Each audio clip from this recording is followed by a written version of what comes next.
You're listening to an Airwave Media Podcast. Hello, Saver. Whether you're saving for that trip to the tropics or saving for an emergency, now is the time to take advantage of Wells Fargo's savings options. Wells Fargo offers savings accounts that can help you save towards your goals. So, what are you saving for? Visit a Wells Fargo branch or wellsfargo.com/save to open a savings account today. Wells Fargo Bank, N.A., member FDIC. It's a long way to Tipperary. It's a long way to go. It's a long way to Tipperary, to the sweetest girl I know. Goodbye, Piccadilly. Farewell, Leicester Square. It's a long, long way to Tipperary, but my heart's right there. Hello everyone and welcome to History of the Great War episode 163. This week I would like to thank everyone who has supported this podcast either now or in the past over on patreon.com/History of the Great War. You've helped make this whole thing happen, and it looks like it's going to be going on for quite some time into the future. So thank you. Last episode, we wrapped up our story of Operation Michael, the first of what would eventually be 5 German offensives in the spring and summer of 1918. This episode, we will continue past Operation Michael, and to do so, we will split this episode really into 2 different pieces. The first of these will be to discuss the end of Michael and the preparations for Operation Georgette, the second German attack. The second part of the episode will be covering the events of Georgette. An important thing to remember when thinking about Michael and Georgette is how close together they were from a timeline perspective. Michael would officially wrap up on about April 5th, and Georgette would begin on April 12th. That's a really fast turnaround, even when you consider the fact that troops had been moving north for the effort since March 22nd. Michael had been much more costly than the Germans had expected. The original plan had been to move 30 assault divisions north to take part in the attack in Flanders once Michael was complete, but on April 12th there were only about 11 available. This would result in vast alterations to the original Operation George, which would later be renamed to Georgette. It probably would have been wise for the Germans to reconsider their entire plan at this point. They had launched their first attack and it had not gone completely according to plan. However, even though the Germans were in their best position in the West since 1914, negotiations were still not an option. The Allied leaders were just not beaten down enough yet, and so the only option for the German army was to try again. While the Allies were not considering themselves defeated, there had been reactions, and one of the biggest stories of spring and summer 1918 was the rise of Foch and the continued increase in his power and authority over the Allied armies. A big step in this story occurred on April 3rd. It was on that day that there was a meeting of all the major politicians and generals from the French, British, and American armies. At this meeting, Foch would say that if he was to fulfill the objectives set forth for him at the earlier meeting we discussed last episode, he was going to need more power. If you remember, at that time, Foch had been given the authority to coordinate the various armies, with the word coordinate being very important. But now he wanted the power to initiate, plan, and direct operations. This would make him truly the commander of all of the armies. There was generally unanimous agreement from those present that this is what was needed, although Haig was far less enthusiastic than he had been the week before, since it appeared that the point of greatest danger for the British had now passed. With the agreements made at the April 3rd meeting, for the first time there would be a single person who could direct the war effort along the entirety of the Allied Western Front. This also included American units. Up to this point, Pershing and the Americans had constantly been fighting to keep their army together and separate, but they had eventually been convinced that it was necessary to move some large American formations into the Entente armies. This meant that American divisions and corps would maintain their commanders and their American officers, but they could be placed into French armies where they would take orders from French commanders. This was an important step to getting the Americans really into the war, instead of just endlessly preparing for action. While Foch has played a small role in our story up to this point, now that he has fully risen to prominence, we should probably take a bit to review his views on the conflict and his future plans. Foch had started the war firmly ensconced in the French offensive school of warfare, and he never really shifted from that mindset. He would constantly push for more attacks when he had first commanded a corps, then an army group. However, after the Battle of the Somme, where he had commanded the French troops in that battle, Foch had been moved first to Italy and then through a series of administrative posts. He was really good with the politicians, which greatly helped his eventual rise to command in 1918. And one of Foch's viewpoints which separated him from some of his contemporaries was his view on the overall goal of the fighting. Sure, he wanted to defeat Germany like everyone else, but he did not believe that unconditional surrender was required, and in fact should not be pursued, since it would continue the fighting far longer than was necessary. He would tell Edward House, the emissary from the United States, that, quote, "I'm not waging war for the sake of waging war. If I obtain an armistice with conditions we wish to impose upon Germany, I am satisfied. Once that object is attained, nobody has the right to shed one more drop of blood." End quote. During their Versailles negotiations, Foch would be a constant advocate for some very specific pieces of the treaty, especially disarmament and the usage of the Rhineland as a buffer zone between Germany and France. However, back in 1918, after he was given more power on April 3rd, one of his first moves was to strip the southern zone of the French front of reserves. American units were brought in to take up some of the slack, especially in the south, where very little action was expected, and this allowed more French units to be brought north, in anticipation of meeting more German attacks, or, if Foch had his way, launching Allied offensives. It's difficult to discuss Foch's ideas and his leadership without discussing his relationship with Pétain. To put it simply, the two Frenchmen would never get along very well. They disagreed heavily on the best way to fight the war, the best way to win it, and in early 1918, they disagreed on what they believed would happen next. Pétain was still convinced that the Germans were planning an attack to the east of Paris, with the goal of capturing the city. Foch disagreed and believed that the next German attack would come in the north. In reality, they were both kind of right in a way. The next German attack would be in the north, in Flanders, but then they would launch one in the south. Even though both of them were correct in this instance, there was still continued to be friction between the two highest-ranking French officers for the rest of the war. I've mentioned the Americans a few times now, and the American Expeditionary Force was in an interesting position when the Germans attacked on March the 21st. There were a huge number of American troops in Europe, around 250,000 men. However, even at the points of greatest crisis during Operation Michael, they were not involved in the fighting, which was a bit frustrating for the British and French. The key to the entire situation was that Pershing had been insisting for almost a year that American troops would only fight under American commanders in an American army. It was a matter of national prestige, and it was simply non-negotiable. Then, when the Supreme War Council was originally created, the Americans had specifically not sent a military representative, but instead a political one. This was done to make it clear that America was not a member of the British and French alliance, and was simply an associated power, which was sort of like a weird political line that they wanted to keep. It didn't end up really mattering that much. While Pershing continued to keep his distance from even the suggestion that American troops be moved into the other armies, he would eventually come around. It was clear that the British and French were in a tight spot, and so in late March, during a meeting with Pétain, Pershing would say that, quote, "I have come to tell you that the American people would consider it a great honor for our troops to be engaged in the present battle. I ask you for this in their name and my own. At this moment, there is no other question but to fighting. Infantry, artillery, aviation, all that we have is yours. Use them as you wish. More will come, in numbers equal to the requirements." This would then lead to Pershing voluntarily agreeing that Foch's authority extended to American troops at that April the 3rd meeting, which meant that the American Expeditionary Force was finally in the war. While the Americans were in the war, they would not be involved in the next German attack. And when looking at their next attack, the Germans were going to have to try and replicate the situation from March the 21st that had allowed them to be so successful on that day. These specific conditions would be challenging to recreate, as shown by the attacks on March the 28th. During these attacks, which were a scaled-down version of the originally planned Operation Mars, the Germans had launched an attack by 29 divisions after a well-prepared artillery bombardment. However, the barrage had been less effective, and the fog that had been so helpful during Michael was absent.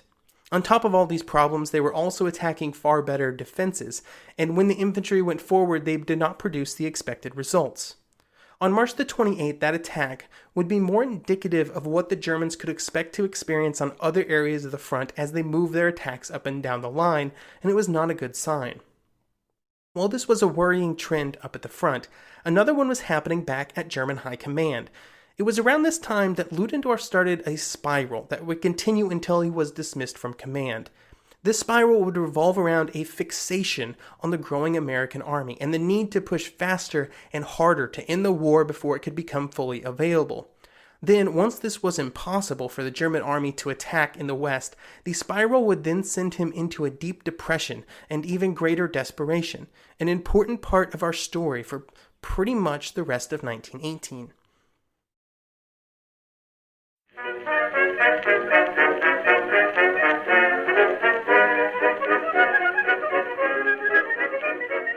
The one truth about human history is that change is inevitable.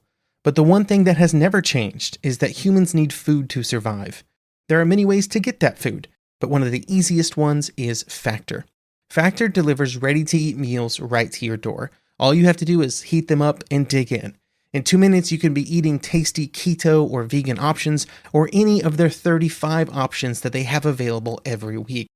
So you can choose maybe the cheesy garden herb chicken, maybe the Santa Fe green chili beef skillet, or perhaps the Caribbean spiced tofu. It is all delicious, and if you have a bit of a sweet tooth, Factor still has you covered with a wide range of snack and smoothie options. Chocolate mocha cheesecake, snickerdoodle macaroons. Any of that sound good? And don't worry, even the tasty stuff is dietitian approved. Head over to factormeals.com/GW50 and use code GW50 to get 50% off. That's code GW50 at factormeals.com/GW50 to get 50% off. The regular season is heating up. New stars are emerging, and that means more opportunities to win up to 25 times your cash on Prize Picks, the most exciting way to play daily fantasy sports. Just select 2 or more players, pick more or less on their projection on a wide variety of stats, and place your entry. It's that easy. Let it fly to turn $10 into $250 with just a few taps. Easy gameplay, quick withdrawals, and injury insurance on your picks are what make Prize Picks the #1 daily fantasy sports app. Watch your favorite players and get paid doing it this basketball season. See your entries make progress during the game or make new entries for the second half and the fourth quarter. 3-pointers, assists, rebounds, and everything in between are yours for the taking. Join the Prize Picks community of more than 7 million players who have already signed up.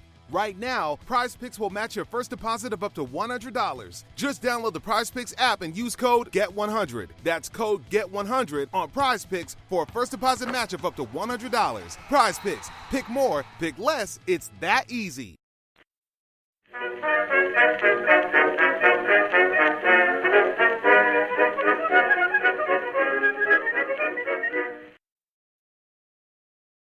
But back to Georgette for a second. It was originally known as Operation George, and the original plan for George was to shift from Michael to Flanders and then launch 2 attacks, George I and George II. If you remember, these attacks had been considered as an alternative to Michael, but the ground in Flanders had been too wet that early in the year. After Michael became the first attack, the George attack changed into 2 attacks, both which involved 30 divisions or more. These would hit the British while their reserves were down in the south, and it would hopefully knock the British back into the sea. Before Michael was complete, German troops and guns were already moving north, and when that attack came to an end, Ludendorff set George in motion. But now it was different. Instead of 30 or more assault divisions, the German army would only have 11 to throw into this attack, and this meant that the plans had to change in a pretty drastic way. It had to get a lot smaller. This meant that instead of 2 large attacks, there would just be 1, and it would be much smaller than either of them, and so it was named Georgette. Even though the attack would be much smaller, Ludendorff was convinced that it had to happen soon, before the British could recover, so he accepted the reduced resources and objectives to allow for the attack to kick off as quickly as possible. Of note here, as always, the names for this battle are a complete mess. Everybody calls it something different. For the French, it would be the Third Battle of Flanders, for the British, the Battle of Lys, and the official name on the German side was the Fourth Battle of Flanders. So yes, we have a battle here. On one side it's called the Third Battle of Flanders, on the other side it's called the Fourth, and on one side They don't even reference Flanders at all. It couldn't be more confusing. So I'm just going to call it Operation Georgette, just like I did with Michael. The attack would take place to the south of the Ypres salient, on a front narrower than during Operation Michael, with the main objective being the city of Hazebrouck. This was the most important rail junction on the northern side of the British front, similar to the importance of Amiens in the south. If it could be captured, then the British supply situation all along the front would be heavily impacted. The attack would be executed by the 4th and 6th Armies, with a combined total of 28 divisions. Many of these divisions had already participated in Michael, which meant they were not completely fresh. Brickmuller was also brought north to the 6th Army to help prepare the artillery, but he would only have about 9 days to prepare for the attack, unlike the 7 weeks that he had before Michael. There was also less artillery this time, only about 2,000 guns, about half of which were of the heavy variety. And because of the lower number of guns, both armies would not be attacking at the same time. Instead, they would attack at 2 different times. The 6th Army would launch their attack on April 9th, while the 4th Army would go the next day, after the guns had been repositioned to assist them.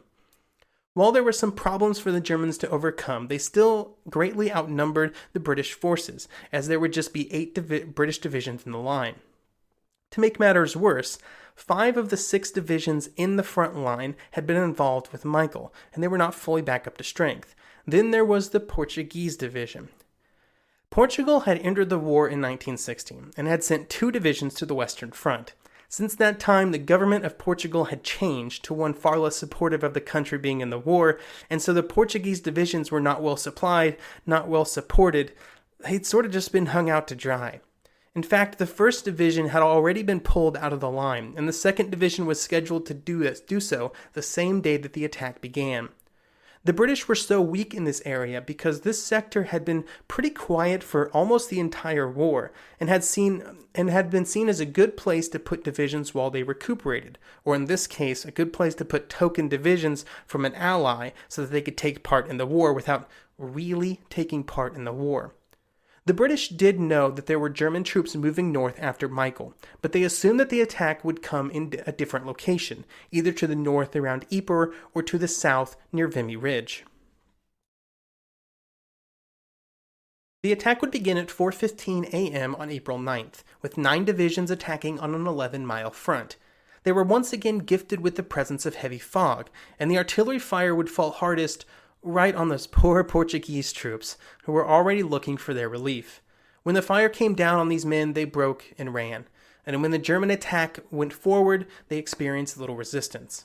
Throughout the day, the advance would continue until they advanced over 5 miles on a front 10 miles wide. Haig would once again call to the French and ask for assistance. He also started moving the 2nd Army, fresh from their tour in Italy and under the command of General Plumer, towards the attack to try and stem the tide. On the next day, the German 4th Army would attack, again under the cover of fog, and again a German attack resulted in a steady advance. Now the 2 German armies were advancing together, and on the 2nd day they would take 11,000 prisoners. Once again, another German attack was off to a pretty good start. It was under these circumstances that Haig would issue what is almost certainly his most famous order. It would go on to inform the name of many books on this topic, and it is generally widely quoted. The order would say, quote, "Many amongst us are now tired. To those I would say that victory will belong to the side which holds out the longest. The French army is moving rapidly and in great force to our support. There is no course open to us but to fight it out.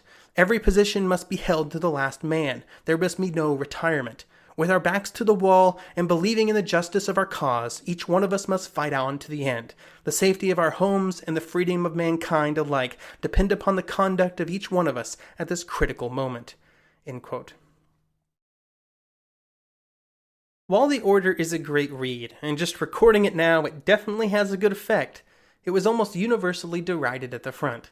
Soldiers from the lowliest private to General Plumer himself knew that holding every position was almost certainly not the best course of action, and Haig knew it as well. But the order played real well back on the home front, which was always important, and I'm sure it looked great in the papers the next day. In reality, Haig was fully aware that his army had all kinds of options available to it, but manufacturing a narrative of great danger was a good way to make a possible British victory an even larger one. On April 12th, the attack would continue, with both armies continuing their advance. Then for the next several days, they would do much of the same. After Plumer arrived, he would begin to pull troops back all along this area of the front. His concern was that if the line was broken, then certain positions would be very vulnerable to encirclement. The most critical of these was in the north, and they included almost all of the gains made by the British in the long and costly Third Battle of Ypres. All the ground gained during that attack near the tip of the Ypres salient was even now being abandoned. And for the first to go was the areas in front of Passchendaele, which had seen so much blood during the last weeks of the attack. The concern for these positions was that they could be cut off from the south, and so the British defenses were brought back close to Ypres itself, so that the city could be evacuated quickly. It also had the side benefit of freeing up some British troops that could be moved south to assist in the defense. French troops would also begin to arrive during this period of the attack. Haig had gotten more French troops by agreeing to send tired British divisions to the south to help cover quiet sectors on the French area of the front in exchange for French units. This was another important step in getting the two armies properly intermingled. Even though the French were sending troops, they would arrive a bit after the point of greatest danger. The German attacks were already running into the same problem that they had found during Operation Michael, although on a smaller scale. The biggest problem was once again supplies. In this area, there were not very many roads, and those that were present all ran north-south, not east-west, like the Germans required. This meant that supplies were hard to come by for the forward units, which made them more likely to stop the attack to partake in captured goods. All these difficulties and the increasing resistance from the growing number of British and French troops caused the attack to grind to a halt on April 19th, without the capture of any important areas, like Hazebrouck. While the main Georgette attacks were at an end, various smaller attacks along the front continued. I'm going to focus on just two of these that were made in the last weeks of April, one in the south near Amiens and another in the north in the Georgette salient. But there were numerous small attacks like these two, but for our story, these two were the most important. But I just want you to remember that all along the front, sort of between these major German efforts, there were lots of smaller efforts by just a few divisions at various places to try and gain some small tactical advantage. In the south, even though most of the excess German troops had already moved north, they would launch an attack with 9 divisions against Amiens on April 24th. The goal was to capture the high ground along Villers-Bretonneux, which would give the Germans the ability to bombard Amiens more directly, and would also give more security to the German troops in the south. This attack would be one of the first German attacks to feature their A7V tanks. These huge vehicles with a crew of 18 were never available in great numbers, but there would be 13 used in this attack. They would have some initial success, and the Germans were able to make a good initial push, even capturing the village of Villers-Bretonneux itself and some of its surroundings.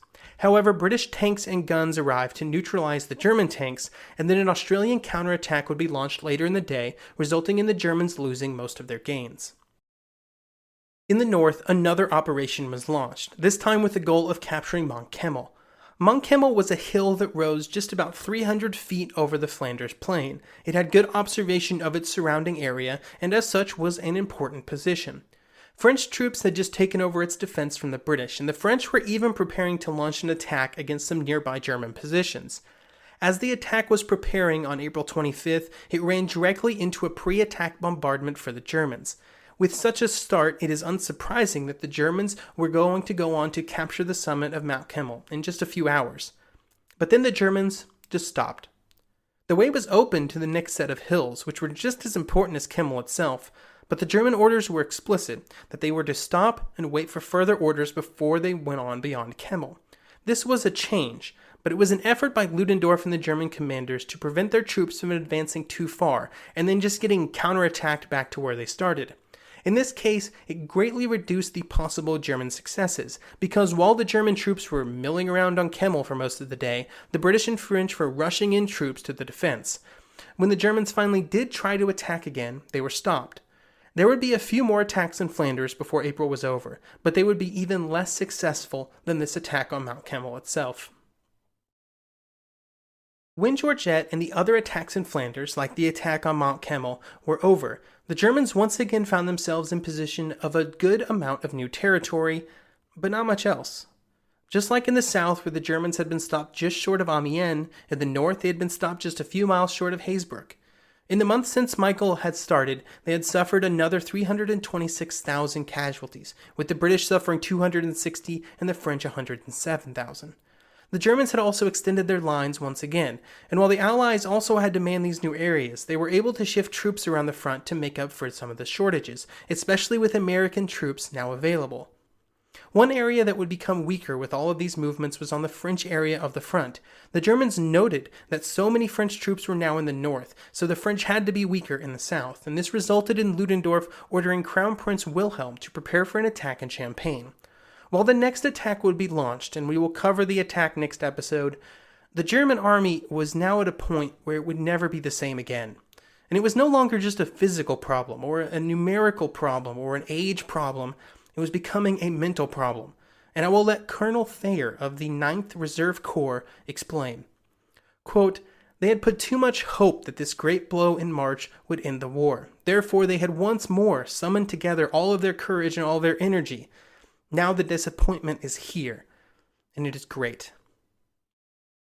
I hope you will join me next episode as our story of the German spring offensives continue. This time we shift to the south, where the Germans will attack the French on their way to Paris. Piccadilly, farewell, let us swear. It's a long, long way to Tipperary.